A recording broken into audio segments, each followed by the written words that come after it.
नमस्कार, आपका स्वागत है। दोस्तों, आज मैं आपको कार्तिक व्रत के पुण्य की कथा सुनाने जा रही हूँ। इसीलिए आप इस कथा को ध्यान से पूरा जरूर सुने। ये कथा नारद जी ने महाराज पृथु को सुनाई थी। कार्तिक मास में इस कथा को सुनने का बड़ा ही महत्व है। तो चलिए सुनते हैं।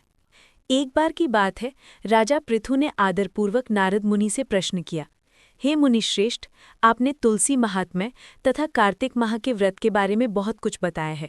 अब कृपा करके ये बताइए कि कार्तिक मास के व्रत का पालन करने वाले को कौन सा महान फल प्राप्त होता है। ऐसी कोई कथा सुनाइए, किसने इस व्रत का अनुष्ठान किया था और उसे क्या फल मिला। नारद जी ने मुस्कुराकर राजा पृथु की जिज्ञासा को सराहा और बोले, राजन सुनो, मैं तुम्हें पूर्वकाल की एक अद्भुत कथा सुनाता हूँ जो कार्तिक मास के व्रत के महात्म्य को दर्शाती है। जो भी मानव इस कथा को सुनता है और प्रचार करता है, वो भगवान विष्णु की कृपा का अधिकारी बनता है। उसके कोटि कोटि पाप जलकर भस्म हो जाते हैं और उसे मोक्ष की प्राप्ति होती है। नारद जी कथा आरंभ करते हैं। सतयुग के प्रारंभ में सह्याद्री पर्वत की मनोरम घाटियों के पास करवीरपुर नाम का एक पवित्र नगर था। वहाँ धर्मदत्त नाम के एक प्रसिद्ध ब्राह्मण रहते थे। धर्मदत्त धर्म के गहरे ज्ञाता थे और भगवान विष्णु के अनन्य उपासक थे। बचपन से ही उनकी निष्ठा श्री हरि के चरणों में थी। वे प्रतिदिन प्रातः स्नान कर तुलसी की माला हाथ में लेकर द्वादशाक्षर मंत्र ओम नमो भगवते वासुदेवाय का जप करते थे। उनके मुख से सदा भगवान का नाम ही निकलता था। धर्मदत्त सरल हृदय और दयालु स्वभाव के मनुष्य थे। अतिथियों का सत्कार उनके जीवन का एक मुख्य अंग था। जो भी भिक्षुक या अतिथि उनके द्वार आता, वो निराश न लौटता। वे प्रेमपूर्वक हर आने वाले को भोजन कराते और यथाशक्ति दान देते थे। नगर में सभी उनका सम्मान करते और उन्हें विप्रवर अर्थात श्रेष्ठ ब्राह्मण कहकर पुकारते थे। धर्मदत्त ने अपने जीवन में एक विशेष संकल्प ले रखा था, कार्तिक मास का व्रत। हर वर्ष कार्तिक महीने में वे कठोर नियमों का पालन करते। प्रातःकाल दीपदान करते, दिन में उपवास रखते और सायंकाल भगवान विष्णु की पूजा तथा तुलसी दल अर्पित करते। कार्तिक की एकादशी और पूर्णिमा को वे रात भर जागरण कर भजन कीर्तन किया करते थे। उनकी 2 पत्नियां थीं जो खुद भी धर्मपरायण थीं और इस व्रत में उनका साथ देती थी। धर्मदत्त के घर में कार्तिक मास एक उत्सव जैसा होता। दीपकों की पंक्तियां सजती, तुलसी वृंदावन सुसज्जित होता और पूरा वातावरण भक्ति से महक उठता। ऐसे ही कार्तिक मास के पावन समय में एक रात की बात है। वो कार्तिक मास की पुण्य पूर्णिमा के आसपास की रात्रि थी। आकाश में तारों की छटा फैली थी और चारों ओर शांति थी। आधी रात बीत चुकी थी और अंतिम प्रहर शेष था।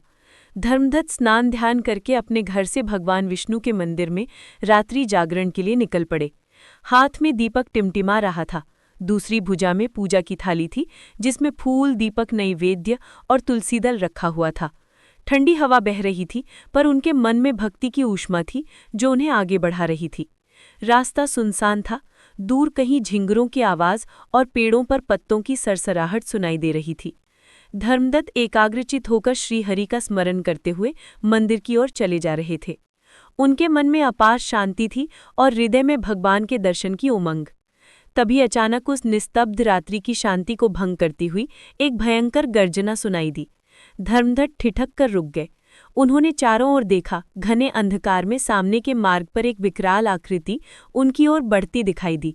जैसे जैसे वो निकट आ रही थी, उसकी भयंकर प्रतिछाया स्पष्ट होती गई। धर्मदत्त ने देखा कि वो आकृति एक राक्षसी की थी। उसका शरीर काला पड़ चुका था, मानो किसी ने सैकड़ों वर्षों से उसे धूप में जलाया हो। वो एकदम नग्न थी। शरीर पे मांस के लोथड़े इधर उधर लटक रहे थे। बड़ी बड़ी टेढ़ी मेढ़ी दांतों की पंक्तियां उसके मुंह से बाहर झांक रही थी। लंबी लपलपाती जीभ उसकी ठुड्डी तक आ रही थी। धंसी हुई बड़ी बड़ी लाल आंखें अंधेरे में अंगारों की तरह दहक रही थी। उसके होठ बड़े और लटके हुए थे। जब वो सांस लेती तो घर घर की डरावनी आवाज निकलती, मानो गुफा में से हवा गुजर रही हो। उस रात्रि के सन्नाटे में राक्षसी की गुर्राहट और पदचाप से मानो धरती कांप रही थी। उस भयंकर रूप को देखकर धर्मदत्त का कलेजा दहल गया। उनके पांव एक पल को जम से गए। देह के रोंगटे खड़े हो गए। हाथ में पकड़ी पूजा की थाली कांपने लगी और दीपक की लौ थरथराने लगी। उन्होंने इससे पहले कभी ऐसा भयावह दृश्य नहीं देखा था। उनका हृदय जोर जोर से धड़कने लगा। कहीं ये राक्षसी मुझे अपना ग्रास न बना ले। कुछ क्षण के लिए धर्मदत्त भय से स्थिर हो गए, पर अगले ही पल उन्हें अपनी भगवान की शरण याद आई। उन्होंने तुरंत मन में श्री हरि का स्मरण किया, नारायण नारायण, और आंखें बंद करके साहस जुटाया। उनके गले में पड़ी तुलसी की माला भी हिल रही थी। उन्होंने उसी क्षण निश्चय कर लिया कि चाहे कुछ हो, भगवान पर भरोसा रखकर ही इस विपत्ति का सामना करेंगे। राक्षसी तेजी से उनकी ओर बढ़ रही थी। उसके बड़े बड़े पैर धरती पर पड़ते तो धम की आवाज आती। वो क्रोध भरी दहाड़ के साथ धर्मदत्त को घूर रही थी, मानो अगले ही क्षण उन पर झपट पड़ेगी। धर्मदत्त ने घबराहट में पीछे हटने का प्रयास किया, लेकिन समय कम था। अपनी कांपती उंगलियों को संयत करते हुए उन्होंने पूजा की थाली को कसकर थाम लिया। थाली में रखे तुलसीदल मिश्रित पवित्र जल को उन्होंने तुरंत राक्षसी की ओर छिड़क दिया और जोर से भगवान का नाम लेकर बोले, हरे राम हरे कृष्णा। जल के छिड़कते ही मानो अद्भुत चमत्कार हुआ। जैसे ही उन पावन तुलसीदल युक्त जल की बूंदें राक्षसी के शरीर पे पड़ी, वो तड़पकर पीछे हट गई। उसके मुंह से एक तीखा चित्कार निकला। आह! उसने अपनी भयानक भुजाएं अपने चेहरे के आगे कर ली, मानो उस जल से बचना चाहती हो। धर्मदत्त आश्चर्य और भय से ये दृश्य देख ही रहे थे कि अगला चमत्कार हुआ। राक्षसी के शरीर पर उस हरि स्मरण वाले जल के स्पर्श से हल्की प्रकाश किरणें से फूट निकली। जहां जहां जल की बूंदें पड़ी थी, वहां से धुएं जैसे काले पापरूपी कण उड़ते दिखाई दिए। कुछ ही क्षण में राक्षसी की आंखों की रक्तिम लाल चमक मध्यम पड़ने लगी। उसकी काली देह थरथराकर स्थिर हो गई और वो जमीन पर गिरते गिरते अपने को संभालकर बैठ गई। धर्मदत्त अपनी आंखों पर विश्वास नहीं कर पा रहे थे। अभी जो राक्षसी खूंखार मुद्रा में उन पर हमला करने को आतुर थी, अब वही उनके चरणों की ओर देख रही थी। उस भयंकर काया के चेहरे पर अब एक अलग ही भाव था, मानो क्रूरता का स्थान पीड़ा और पश्चाताप ने ले लिया हो। राक्षसी कुछ क्षण वही भूमि पर हाँफते हुए बैठी रही। उसकी गुर्राहट रुक गई थी और अब उसके मुख से सिसकियों की ध्वनि आ रही थी। उसने अपने दोनों हाथों से धरती को छूते हुए धर्मदत्त को दंडवत प्रणाम किया, यानी पेट के बल लेटकर उनके चरणों में सिर झुका दिया। धर्मदत्त ये देख अचंभे में पड़ गए। उन्होंने भयभीत स्वर में पूछा, तुम कौन हो? तुम्हारा ये भयानक रूप और ये दशा कैसे हुई? तुम्हारे ऐसा प्रणाम करने का क्या अर्थ है? राक्षसी ने सिर उठाया। उसकी आवाज अब करुणा से भरी थी। हे ब्राह्मण देवता, आपके हाथ के पवित्र तुलसी मिश्रित जल ने मेरे सभी पाप एक क्षण में भस्म कर दिए हैं। उसी क्षण मुझे अपने पूर्वजन्म के कर्म और उनके फल याद आ गए हैं। मैं जान गई हूं कि मैं क्यों इस भयावह स्थिति को प्राप्त हुई थी। अब मुझ अधम को आप ही बताइए, मैं इस दुखद दशा से उत्तम गति कैसे प्राप्त कर सकती हूँ? ये कहते कहते वो रो पड़ी। धर्मदत्त ने उस राक्षसी को ध्यान से देखा। अब उसके स्वर में पहले जैसी उग्रता नहीं, बल्कि विनम्रता और दर्द था। उन्होंने अपने मन का डर थोड़ा किनारे रखते हुए नरम स्वर में कहा, पहले मुझे ये तो बताओ कि तुम्हारे किस कर्म के फलस्वरूप ये दशा हुई है? तुम कौन हो? कहाँ की रहने वाली थी? तुम्हारा नाम क्या है? और पूर्व जन्म में तुम्हारा आचार व्यवहार कैसा था? मैं समझना चाहता हूं कि तुम्हारे ऊपर ऐसे कौन से पाप हैं जो तुम्हें राक्षसी योनि में भटकना पड़ा। राक्षसी ने उत्तर देना शुरू किया। ब्राह्मण देव, मेरा नाम कल्हा है, उसने कहा, और मैं अपने पूर्व जन्म में मानव रूप में भी कल्हा ही कहलाती थी। मेरा जन्म सौराष्ट्र नाम के नगर में हुआ था, जहाँ भिक्षु नाम के एक ब्राह्मण मेरे पति थे। लेकिन मैं अत्यंत क्रूर स्वभाव की स्त्री थी। शायद मेरे नाम ने ही मेरे स्वभाव को ढाल दिया था। मुझे कलह यानी झगड़ा करना बहुत प्रिय था। धर्मदत्त चुपचाप उसकी बातें सुनने लगे। चंद्रमा की हल्की रोशनी में वे देख सकते थे कि उस राक्षसी के चेहरे पर ग्लानि की छाया थी और आंखों से अश्रुधारा बहे जा रही थी। कलह ने अपना पूर्व जन्म का वृत्तांत सुनाना आरंभ किया। कलह ने कहा, हे विप्रवर, पिछले जन्म में मेरा स्वभाव इतना भयानक था कि मैं अपने पति के साथ पल भर चैन से नहीं रहती थी। मेरे पति भिक्षु एक सज्जन ब्राह्मण थे, किंतु मैं सदैव उन पर क्रोध करती रहती, उनसे द्वेष करती। उन्होंने मेरा कभी अपकार नहीं किया, फिर भी न जाने क्यों मेरे मन में उनके प्रति आदर या स्नेह नहीं उपजा। मैं बात बात में झुंझला जाती और उन्हें बुरा भला कहती। मेरा स्वभाव इतना कठोर था कि मीठे वचन बोलना तो मैं जानती ही नहीं थी। मैंने कभी भी वचन से अपने पति का भला नहीं किया, उल्टे हमेशा कटु वचन कहकर उनका दिल दुखाया। वे थके मांदे घर लौटते तो मैं उन्हें ताने मारती, सारा दिन कहाँ रह गए, क्या किसी और के घर भोजन कर लिया जो मेरी चिंता नहीं।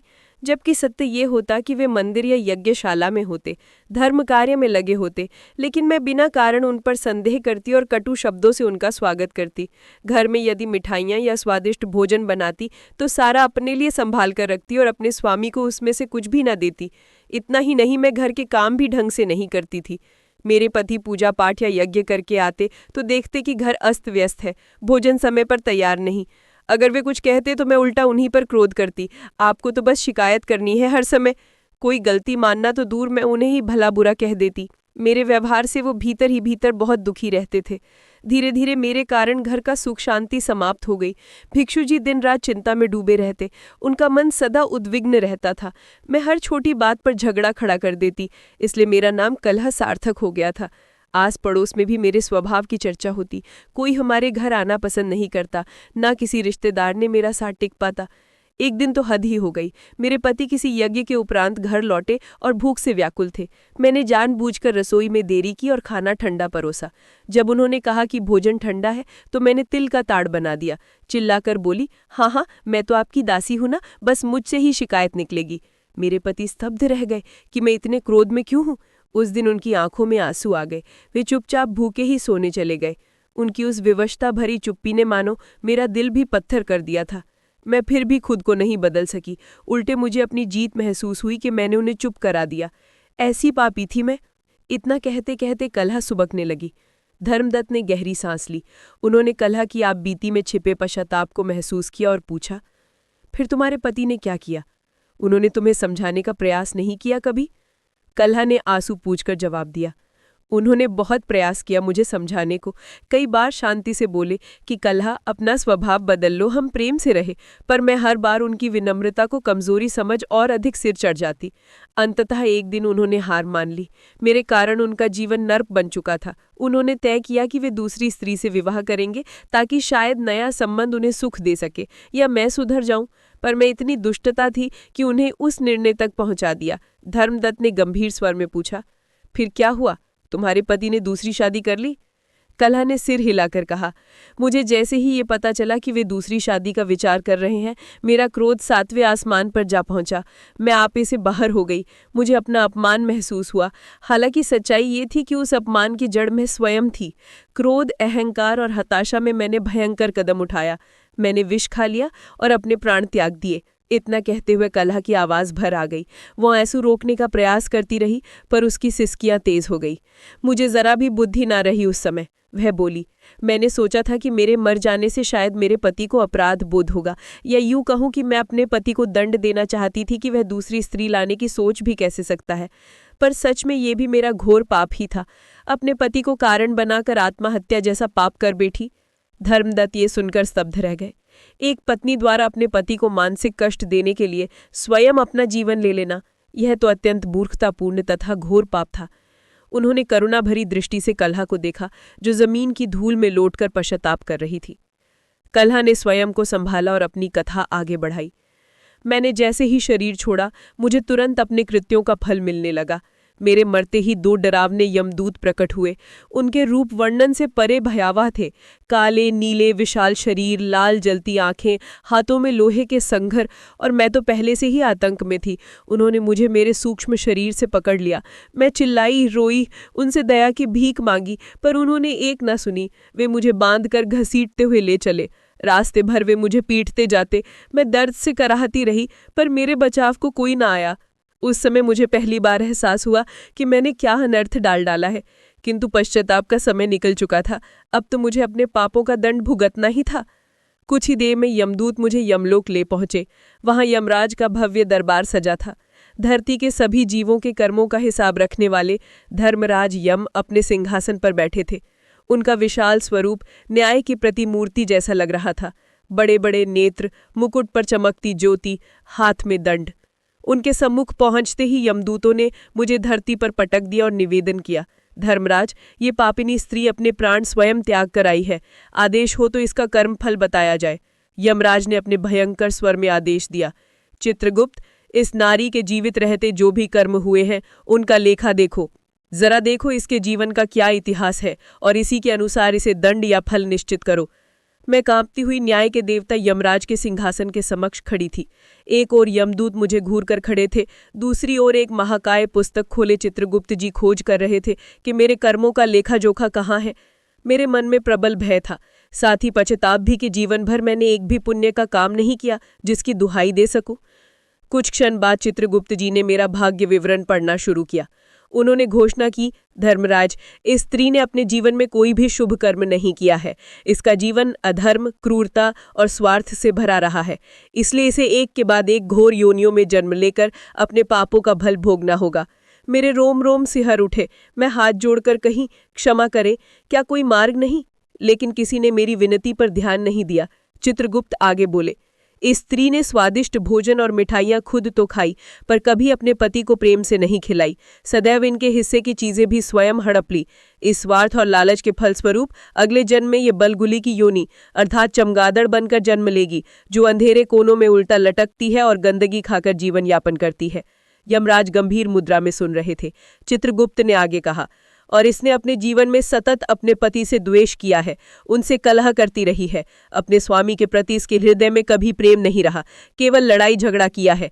इस पाप के फलस्वरूप इसे उसके अगले के अगले वाले जन्म में सुक्री मादा शुकर की योनि मिलेगी, जो सड़ा गला और विष्ठा खाकर गुजारा करेगी। जिस प्रकार इसने वैवाहिक जीवन की पवित्रता को कलह से अपवित्र किया, ये सुअर का जीवन भोगते हुए अपवित्र खाने को ही प्राप्त होगी। मेरा सिर शर्म से झुक गया, पर अभी चित्रगुप्त की गणना समाप्त नहीं हुई थी। वे बोले, इसी के साथ एक और पाप इसने किया। ये रसोई में जो भोजन बनाती थी उसी में से अकेले खा लेती, बिना अपने पति के साथ बांटे। जिस बर्तन में खाना पकता उसी में मुंह डालकर खाती, किसी को कुछ न देती। अतः इस भारी अनुचित आचरण के परिणाम स्वरूप इसे उसके बाद बिल्ली की योनि प्राप्त होगी, और वो भी ऐसी बिल्ली जो अपनी ही संतानों को खा जाती है। मैं सिसक सिसक कर अपने कानों से ये फैसले सुन रही थी। सोच रही थी, काश जमीन फट जाती और मैं समा जाती। कितना भयंकर फल मेरे कर्मों ने सुनिश्चित किया था। किंतु चित्रगुप्त अभी भी आगे बढ़ रहे थे।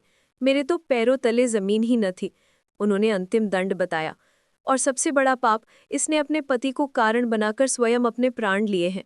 आत्महत्या महापाप है, और दूसरों को संकट में डालकर अपने प्राण त्यागना और भी अधर्म। इस कारण इसे अत्यंत निकृष्ट योनि में कुछ काल तक और रहना होगा। इसे तत्काल प्रेत योनि में रखा जाएगा। ये सुनकर मैं चीख पड़ी, प्रभु नहीं, मुझे प्रेत मत बनने दीजिए। लेकिन यमराज ने कठोर नजरों से मुझे देखा तो मैं कांप कर चुप हो गई। चित्रगुप्त आगे कहने लगे, हाँ, इसे प्रेत योनि मिलेगी और निर्जन मरुस्थल में भटकना होगा। वहां ये चिरकाल तक बिना जलन के तड़पेगी।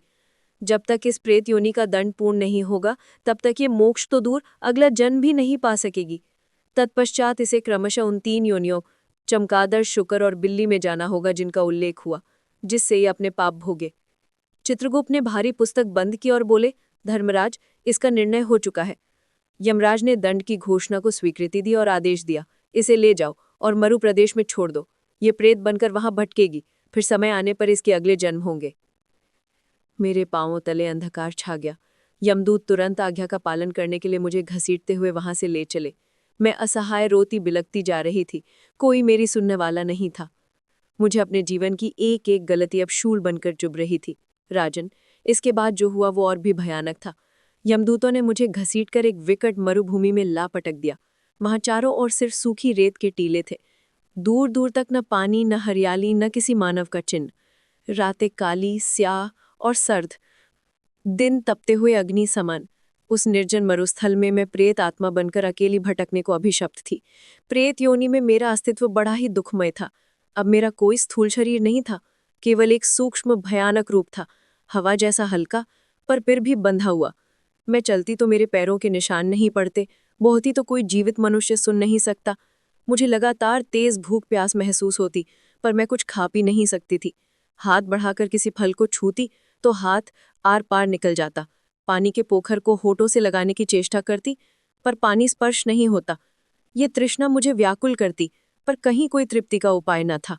उस पर मेरा हृदय पछतावे से भरा था, जो मेरे मानसिक यातना को और बढ़ा देता। मैं दिन रात अपने किए पापों को याद कर रोया करती। काश मैंने अपने पति को यूं तिरस्कृत न किया होता। काश मैं धैर्य रखती, प्रेम से रहती। काश मैंने आत्महत्या ना की होती। किंतु अब रोने से क्या होता? न मैं जीवित थी जो कुछ सुधार पाती, न पूर्ण मृत्यु आई थी कि ये भटकन खत्म हो जाती। मैं अधर में लटकी एक पिशाचिनी सी थी। यूं ही न जाने कितने वर्ष बीत गए। सुनसान रेगिस्तान में मुझे कभी कभी और प्रेतात्माएं भी दिखती, पर हम आपस में भी संपर्क न कर पाते। सब अपनी ही पीड़ा में डूबे हुए थे। 500 वर्ष इसी तरह बीत गए। समय का तो मुझे ठीक भान नहीं, पर लगभग इतना काल हो गया होगा मुझे भटकते भटकते। एक अंतहीन भूख प्यास मेरा पीछा करती रहती थी। मैं हवा में भटकती हुई अक्सर किसी बस्ती के निकट आती तो सोचती कि शायद कोई चढ़ावा, कोई प्रसाद या भोजन मिले, पर मुझे दिखता ही नहीं था कोई। कई बार किसी पेड़ के नीचे बैठी होती और कोई राहगीर आता तो मन में लालसा जगती, क्या मैं इसके शरीर में प्रवेश कर जाऊं? शायद तब मुझे कुछ खाने पीने को मिल जाए। पर मैं डरती थी ऐसा करने से, क्योंकि पता था वो अधर्म होगा और शायद संभव भी ना हो। लेकिन एक दिन मेरी भूख असह्य हो उठी। उस दिन कई दिनों से मुझे कोई अवसर न मिला था किसी भोजन की गंध तक का। मैं लगभग पागल सी हो रही थी।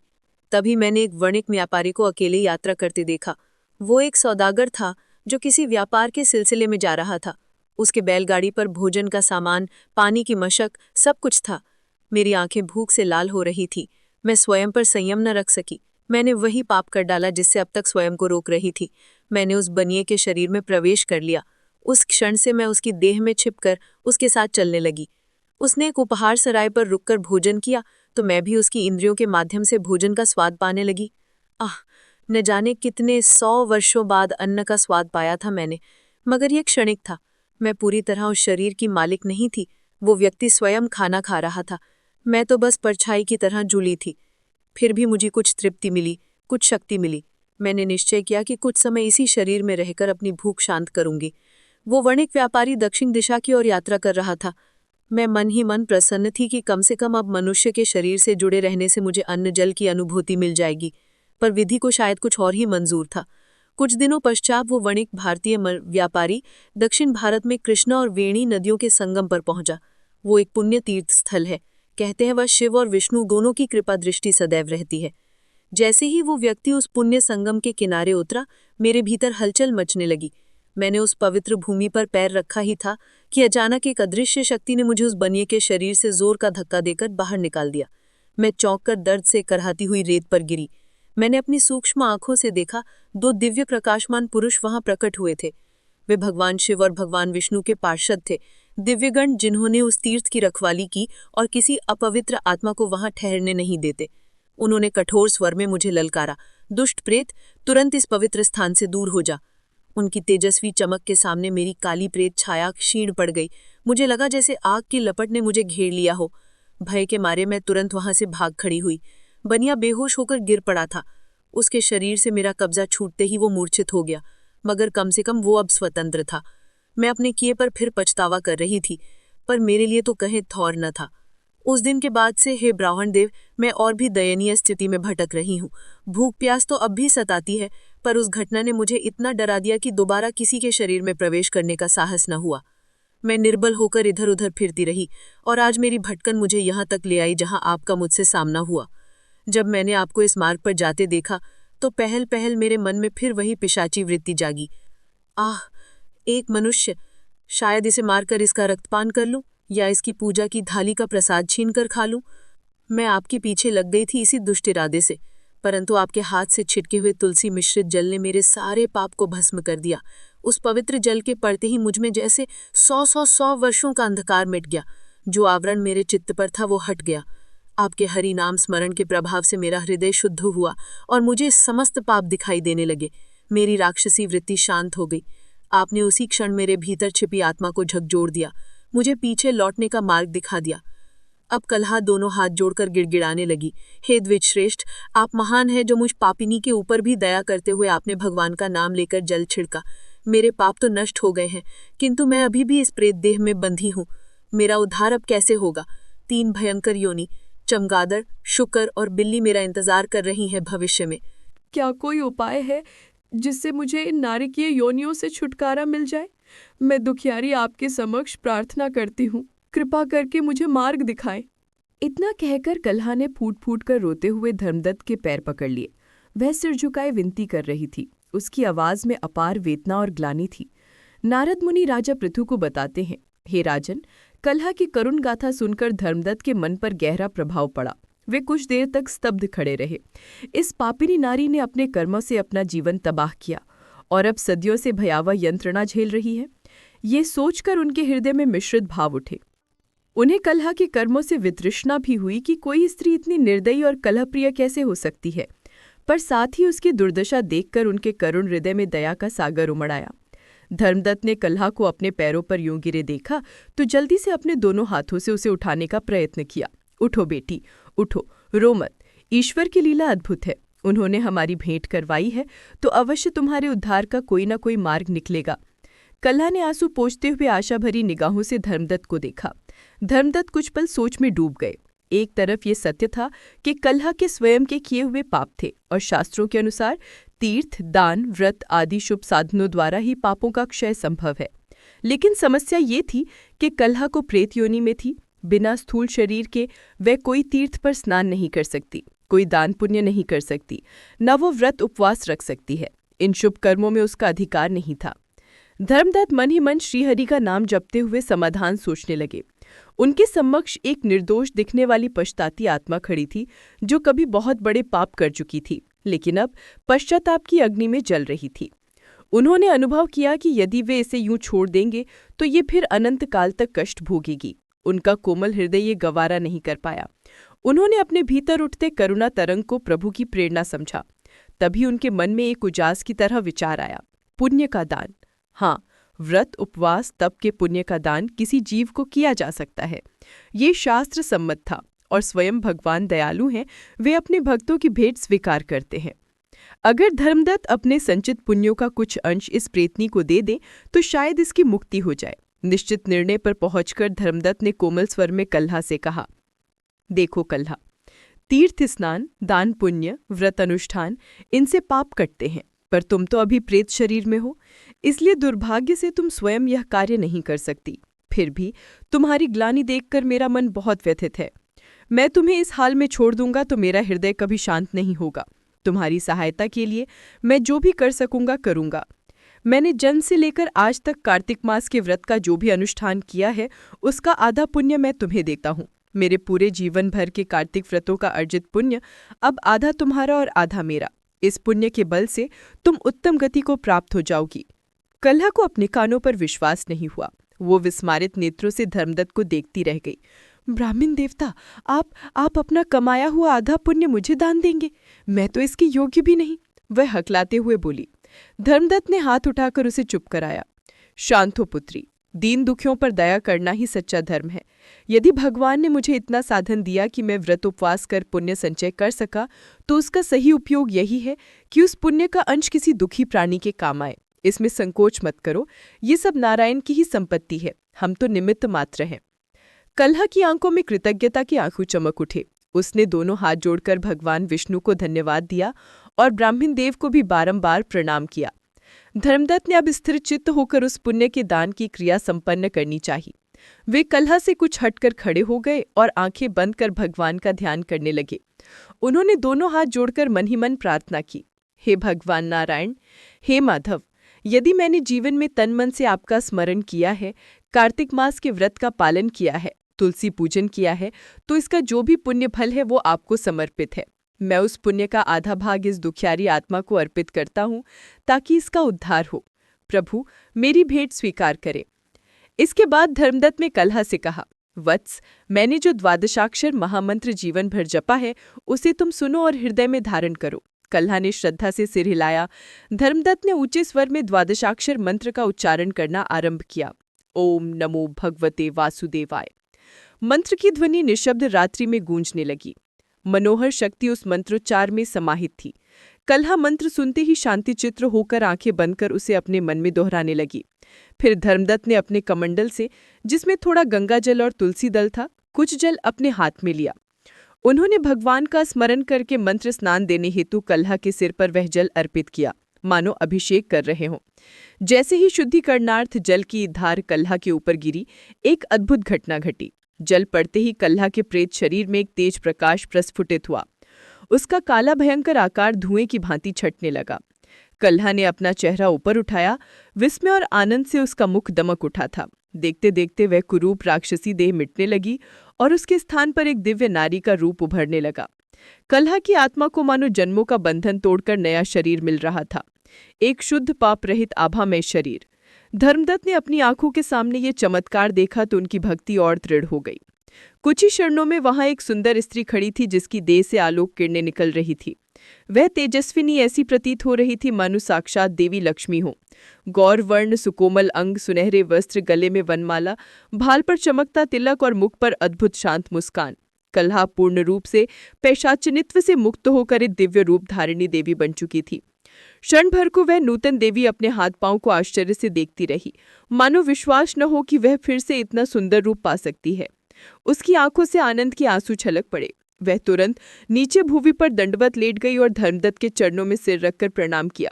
कुछ पल तक वो अभिभूत होकर कुछ बोल ही नहीं सकी। धर्मदत्त ने भी प्रसन्नतापूर्वक उसे आशीष दिया। अंततः वो दिव्य स्त्री गदगद कंठ से बोली, द्विजश्रेष्ठ, आपकी कृपा से आज मैं नरक से छूट गई। आप मेरे लिए उस नौका के समान हो गए जिसने मुझे पाप के समुद्र से पार उतार दिया। मैं तो पाप के अथाह सागर में डूब रही थी, कोई किनारा नहीं था। आप न आते तो मैं न जाने कब तक यूं ही संतप्त आत्मा भटकती रहती। धर्मदत्त ने नम्रता से कहा, ये सब भगवान विष्णु की कृपा है कल्हा। तुमने सच्चे हृदय से पश्चाताप किया और श्रीहरि ने मुझे माध्यम बनाया तुम्हारी सहायता करने का। अब तुम पाप मुक्त होकर परम गति प्राप्ति के योग्य हो गई हो। उनके चेहरे पर संतोष की आभा थी। कल्हा, जो अब राक्षसी नहीं रही बल्कि सुंदर देवी के रूप में थी, उसने हाथ जोड़कर आकाश की ओर देखा और भाव विवल होकर कहा, हे प्रभु, प्रभु विष्णु, आपकी महिमा अपार है। आपने अपने भक्त के माध्यम से मेरा उद्धार किया। आप मुझे अपने श्री चरणों में स्थान दीजिए। वह रोते हुए भगवान का नाम जपने लगी, जय श्री हरि, जय श्री नारायण। धर्मदत्त और कल्हा के बीच यह भावपूर्ण संवाद चल ही रहा था कि अचानक आकाश में एक अद्भुत प्रकाश दिखाई देने लगा। रात्रि का अंधेरा मानो सूर्य उगने से पहले ही चमक उठा। धर्मदत्त ने चकित होकर ऊपर निगाह की। एक दिव्य विमान आकाश से नीचे उतरता दिखाई दे रहा था। यह कोई साधारण विमान नहीं था, अभी तो देवलोक से आया चमचमाता रथ था जो स्वर्णिम प्रकाश से दमक रहा था। उस विमानों से मधुर घंटियों की ध्वनि और वीणा की संगीत लहरी गूंज रही थी। हवा में कमल और केवड़े की सुगंध भर गई। कुछ ही पलों में वह विमान धरती के निकट आकर स्थिर हो गया। धर्मदत्त आश्चर्य से भर उठे। जीवन में पहली बार वे ऐसा दृश्य देख रहे थे। विमान के द्वार पर दो तेजस्वी पुरुष खड़े थे। उन दोनों के रूप भगवान विष्णु के समान थे। पीतांबर पहने, मुकुट धारण किए, कौस्तुभ मणि जैसी आभा कंठ में और चेहरे पर दिव्य तेज। उनके 4 हाथों में शंख, चक्र, गदा, पद्म सुशोभित थे। वे सचमुच विष्णु पार्षद, भगवान के निकट रहने वाले गण थे। धर्मदत्त संभ्रमित होकर तुरंत भूमि पर साष्टांग लेट गए। उन्होंने सोचा स्वयं नारायण ही आ गए हैं, पर पार्षदों ने कोमल हास्य किया। उनमें से एक, जिनका नाम पुण्यशील था, आगे बढ़े और प्रेमपूर्वक धर्मदत्त को उठाते हुए बोले, उठिए द्विजश्रेष्ठ, हम भगवान विष्णु के सेवक हैं। आपके पुण्य कर्म से प्रसन्न होकर प्रभु ने हमें आपके पास भेजा है। दूसरे पार्षद सुशील ने दिव्य स्वर में कहा, हे ब्राह्मण देव, धन्य है आप, जो कार्य आज आपने किया है वो असाधारण है। आप सदा से भगवान विष्णु की आराधना में रत रहे हैं। दीन दुखियों पर दया करना आपका सहज स्वभाव है। आपने कार्तिक मास का व्रत बचपन से लेकर आज तक नियम पूर्वक किया है। उसी कल्याणकारी कार्तिक व्रत के आधे पुण्य का दान आपने स्त्री को करके जो उदारता दिखाई है, उससे आपका पुण्य घटा नहीं बल्कि दुगना बढ़ गया है। धर्मदत्त हाथ जोड़कर विनम्रता से बोले, ये सब प्रभु की ही प्रेरणा थी, मैं तो कुछ भी नहीं। ये तो भगवान की महिमा है जो ऐसे चमत्कार हुए। उनके नेत्रों में भक्ति के आंसू थे। पार्षदों ने प्रसन्न होकर आगे कहा, जिस कार्तिक व्रत में तुलसी पूजन, दीपदान, उपवास और जागरण आदि शुभ कर्म होते हैं, उसके प्रभाव से आज ये स्त्री श्री विष्णु के परम धाम जाने योग्य हो गई है। यह आपके द्वारा दान किए पुण्य का प्रताप है। प्रभु इस दया कार्य से अत्यंत प्रसन्न है। इतना कहकर पुण्यशील और सुशील नामक उन पार्षदों ने उस दिव्य रूपधारी स्त्री अर्थात कल्हा को प्रेम पूर्वक विमान की ओर आने का संकेत किया। कल्हा, जो अब एक सौम्य देवी के रूप में थी, ने श्रद्धा से सिर नवाया और धीरे से विमान की सीढ़ियां चढ़कर अंदर विराजमान हो गई। उसका मुख प्रभु की भक्ति और आनंद से दमक रहा था। आंखों से कृतज्ञता के आंसू अभी भी बह रहे थे, पर चेहरे पर मुस्कान थी। जब कल्हा विमान में बैठ गई तो पार्षदों ने पुनः धर्मदत्त की ओर देखा। उन्होंने एक साथ हाथ जोड़कर धर्मदत्त को प्रणाम किया और कहा, द्विजश्रेष्ठ, हम आपके सत्कर्म को नमन करते हैं। भगवान के भक्तों में आप जैसे दयालु और धर्मपरायण बहुत कम होते हैं। आपने पराये दुख को दूर करने के लिए अपने जीवन भर की कमाई पुण्य बांट दी। इससे बढ़कर उदारता क्या होगी? धर्मदत्त ने झेपते हुए उत्तर दिया, मुझे तो यही लगा कि यही धर्म है और मेरा क्या ही गया। आधा पुण्य देकर भी प्रभु कृपा से दूना मिल गया। जैसा आपने कहा, ये तो सब श्रीहरि की अनुकंपा है। दोनों पार्षदों के मुख से मधुर मुस्कान खिल उठी। उन्होंने आशीर्वाद भरे स्वर में कहा, आप निश्चिंत रहें ब्राह्मण देव, आपने स्त्री का उद्धार किया है, आपके जीवन का शुभ अंत भी सुनिश्चित है। जब आपका इस शरीर से प्रयाण देहावसान होगा तब आप स्वयं अपनी दोनों पत्नियों समेत वैकुंठ धाम जाएंगे। वहां आप श्री विष्णु के समीप उसी के समान रूप को प्राप्त करके सदा के लिए परम आनंद में निवास करेंगे। प्रभु आपकी भक्ति और करुणा पर अति प्रसन्न है। धर्मदत्त ने ये सुना तो उनके हर्ष का ठिकाना न रहा। वे हाथ जोड़कर बारंबार जय विष्णु भगवान कहने लगे। पार्षदों ने आगे कहा, जिन लोगों ने आप ही की भांति श्री विष्णु की भक्ति पूर्वक आराधना की है वे धन्य हैं, कृतार्थ हैं। इस संसार में उसी मनुष्य का जन्म सफल है जिसने भगवत भक्ति से दूसरों का भी कल्याण किया। सोचिए, जिन्होंने पूर्व काल में राजा उत्तानपाद के पुत्र ध्रुव को ध्रुवलोक पर स्थापित कर दिया था, वे भगवान विष्णु यदि मन से भली भांति आराधना किए जाएं तो भला भक्तों को क्या कुछ नहीं दे सकते। केवल भगवान के नाम स्मरण मात्र से ही देहधारी जीव ऊंची गति को प्राप्त हो जाते हैं। इसका प्रमाण तो स्वयं शास्त्रों में है। पूर्व काल में जब गजराज को ग्राह मगरमच्छ ने पकड़ लिया था तब उस हाथी ने संकट की घड़ी में श्रीहरि का नाम स्मरण किया था। उसी नाम जप के फलस्वरूप वो ग्राह से मुक्त हुआ और भगवान के परम धाम को प्राप्त किया। वही गजेंद्र हाथी अब भगवान का जय नामक पार्षद बनकर वैकुंठ में विराजमान है। ऐसे दयालु हैं हमारे भगवान। आपने भी जीवन भर श्रीहरि की आराधना की है और उनके नाम की महिमा से आज एक प्राणी को तरा दिया है। अतः निश्चय जानिए, वे प्रभु आपको भी अपने समीप स्थान अवश्य देंगे। पार्षदों के मुख से निकले ये शब्द सुनकर धर्मदत्त की आंखें आनंद से छलछला उठी। वे बार बार भगवान को धन्यवाद देने लगे कि प्रभु ने उन्हें इस सेवा का अवसर दिया। उन्होंने पार्षदों को भी सादर प्रणाम किया। पार्षदों ने आशीर्वाद में अपना दाहिना हाथ उठाया, फिर वे विमानों में प्रवेश कर गए। धर्मदत्त ने फिर दोनों हाथ जोड़कर आकाश की ओर देखा और धीरे से कहा, हे भगवान, आपकी लीला अपरंपार है। आपने एक पतित आत्मा का उद्धार मेरे हाथों करवाकर मुझे अनन्य सुख प्रदान किया। कोटि कोटि धन्यवाद प्रभु। नारद जी ने राजा पृथु को इस प्रकार धर्मदत्त की कथा सुनाई। राजा पृथु ने तन्मय होकर पूरी कथा सुनी और अंत में विस्मित रह गए। उन्होंने भावुक होकर कहा, ओ नारद जी, सचमुच कार्तिक मास के व्रत का महात्म्य अतुलनीय है। एक ब्राह्मण के जीवन भर के कार्तिक व्रत के पुण्य ने एक भयंकर राक्षसी को सीधा वैकुंठ पहुंचा दिया। मैं अचंभित हूं और साथ ही आनंदित भी कि ऐसे व्रत मनुष्य को कितने सामर्थ्यवान बनाते हैं। नारद जी ने कहा, राजन, कार्तिक मास स्वयं श्रीहरि को अत्यंत प्रिय है। जो इस महीने में व्रत पूजा दान आदि करते हैं वे भगवान की विशेष कृपा के पात्र होते हैं। धर्मदत्त की दया और भक्ति ने उस दुखियारी का उद्धार कर दिया। ये सब प्रभु की लीला है। इस कथा से हमें शिक्षा मिलती है कि सत्यनिष्ठ भक्ति और निस्वार्थ दया से बढ़कर कुछ नहीं, और भगवान विष्णु के नाम में ऐसी शक्ति है कि वो आज भी पापियों को पावन कर सकता है। राजा पृथु ने हाथ जोड़कर कहा, मुनिवर, आपने बड़ी सुंदर कथा सुनाई। अब मैं समझ गया कि कार्तिक व्रत का फल कितना महान है और भगवान विष्णु अपने भक्तों के पुण्य का कैसा अद्भुत उपयोग करवाते हैं। इस प्रकार राजा पृथु ने नारद जी से उस पावन कथा को सुना और बार बार श्रीहरि की महिमा का गुणगान करने लगे। तो दोस्तों, ये थी कार्तिक मास के व्रत की महान कथा। ये कथा आपको कैसी लगी कमेंट करके अवश्य बताएं। जानकारी अच्छी लगी तो वीडियो को लाइक ज़रूर करें और कमेंट में जय श्री हरि विष्णु अवश्य लिखें।